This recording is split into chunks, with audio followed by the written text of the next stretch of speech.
How does this sequel fare? Let's find out.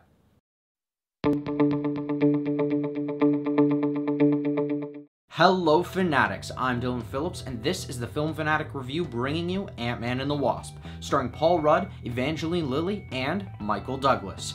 First, we'll tell you what the movie is about, and our initial thoughts. Then we'll move on to our spoiler-free likes and dislikes. We'll finish up with some spoiler-heavy thoughts on this film, and our final word.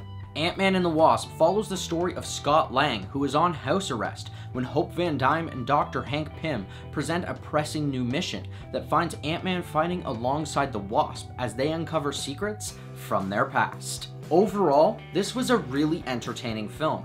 Not many Marvel sequels are better than the original, but I can say for this one, it is. For what I liked about this film, let's start off with the best part, the cast. The film boasts a phenomenal and dynamic cast that all hold their own in this film, but the standouts to me are Michael Pena, Randall Park, Evangeline Lilly, Paul Rudd, and Michael Douglas. Pena and Park are hilarious as the comedic sidekicks in this movie, delivering some of the best one-liners in the MCU. Ultimately, the film relies on the chemistry and performances of its three leads, and they do not disappoint.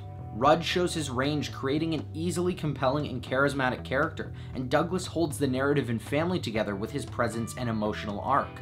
But the film's scene stealer is Lilly. She brings equal parts brain, brawn, and badass to this role, proving she deserves a spot with the other top dogs of the MCU. The story of this film is engaging and self-contained, giving a good breather from the high stakes of Infinity War. Rather than have a galactic crisis, the film focuses on various intertwining personal crises that give a surprising amount of emotional depth to this story.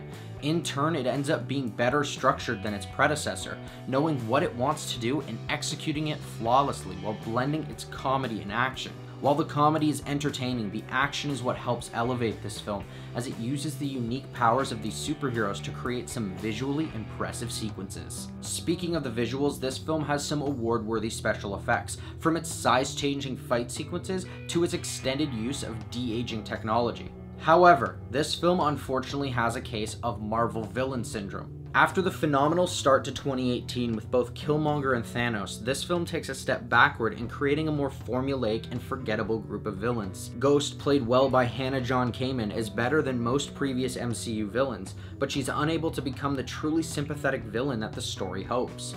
Meanwhile, Walton Goggins' Birch is entirely unnecessary, adding filler to an already layered story. And while this film shows us more of the quantum realm, it doesn't explore it as much as we'd want, and it doesn't have as many breathtaking visuals as we would expect.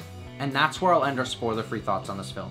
If you want to hear our final word or rating of this film, pause now and click the link in the description, because now it's time for spoilers. So first off, let's look at that post-credits scene. The last moments of this film saw the entire Pym family disappear after Thanos' universe-changing finger snap, leaving Ant-Man trapped in the quantum realm. What this could be setting up is Ant-Man's connection to Captain Marvel, or he could be accidentally sent back in time to the original Avengers, as speculated through set photos. Whatever it may be, I believe the quantum realm and Captain Marvel will play big roles in the events of the next Avengers film. And the best scenes to me were the school suit malfunction, Michael Pena's truth serum story, the Baba Yaga, the Wasp vs. Ghost, and Giant Ant-Man. So, with the thoughts heard, here's our final word.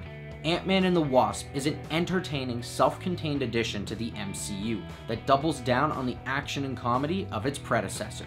While it takes a step back with its villain and the story is a bit formulaic, the emotional themes, stunning visuals, and phenomenal performances headlined by its leads make this story larger than life. This film is worth watching thanks to Rudd and Lilly alone, so I'm gonna give Ant-Man and the Wasp a 9. Thanks everyone for watching our review. Are you planning on seeing Ant-Man and the Wasp? Or if you've already seen it, do you have something to add? What did you think of the story? Let us know in the comments below. I'm Dylan Phillips, and this has been the Film Fanatic Review. If you liked this video and you want to see more, hit that like button and subscribe to our channel. Check out our latest Fanatic 5 video where we discuss the top Benicio del Toro roles. Don't forget to follow us on our social media. And until next time, Fanatics, keep it real.